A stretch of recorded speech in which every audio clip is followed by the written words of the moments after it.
Long live Mandal. 25th August is the birth anniversary day of the great leader B.P. Mandal. As the chairperson of the Second Backward Classes Commission, his recommendations for the empowerment and welfare of the other backward classes are his greatest contribution to the Indian society that has been neglected for centuries, and his document serves as the Magna Carta of the backward classes. Now 40 years are on since Mandal gave his report to the Government of India. It had twin effects across the country to ensure representation of the OBCs in jobs and educational institutions. The second one, political mobilization, in particular in northern India, gave identity to the backward classes, the Dalits, and helped them to reach the leadership in the states as chief ministers and occupy pivotal positions in the political parties.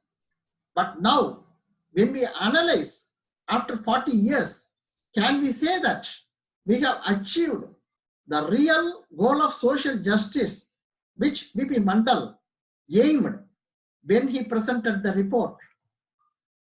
The data shows that we have not reached even the half mark of 27% in the power sharing process in central government.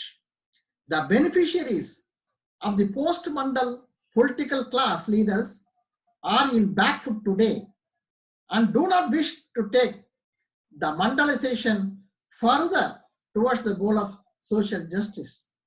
The absence of a social movement in northern India is very much visible and a cause of concern for all of us. The ruling establishment, with their dominance in executive and media, have now acquired considerable presence in parliament also, as is evident in the clear passage of 10% reservation to the EWS among upper caste. The denial of OBC reservation in medical institutions in the All India quota seats, the introduction of the new education policy 2020, which is silent on reservation policy and terming the socially and educationally backward classes as socio-economic disadvantaged groups, are an indication as to how the concept of social justice is slowly redefined as economic justice. But while the political class in the northern India is silent on these serious developments, certain positive signal emerges from one state where a social movement is dynamic, active, and vibrant, that projects the issues of the backward classes, the Dalits, and the minorities. It has a century-old history, organized as a non-Brahmin movement, later defined as the Dravidian movement by the social revolutionary Tandai Periyar. The indicators of growth and empowerment of OBC, SC, ST, and minorities give a hope that the concept of social justice under the guidance of the Periyar movement has gone well. It is not to say that it has achieved 100% result. Still, it has to move on.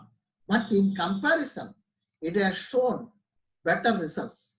At this juncture, it will be pertinent to note that after Mandal submitted his report to the Government of India on his visit to Tamil Nadu at Periyar Tidal, the memorial place of Periyar, he told the audience of the Periyar movement that he has done his duty and it is up to them to take forward and ensure implementation of the Mandal Commission recommendations. Periyar movement did 42 conferences and 16 agitations, including a dharna before the then Prime Minister Indira Gandhi residence and courted arrest demanding implementation of Mandal Commission recommendations between 1980 to 1990. So when we are dismayed at the developments that are happening against social justice today, There is an oasis before us in one state, and it is for the intellectuals and the social justice activists to analyze and take the best out of these developments so that we can present before the nation a new model of development for the backward classes, scheduled castes, tribes, and minorities, acting as a social movement to guide them and act as a pressure group to the political class. Let us work towards that collectively. This should be our pledge when we remember BP Mandal on his birthday today. And that will be the greatest tribute to that greatest leader. Once again, on my behalf and on behalf of the AOBC Federation that represents the central government and public sector OBC employees across the country, I join with all of you in expressing our salute to the greatest leader and reformer in the Indian politics. Jai Mandal, Jai Periyar. Thank you.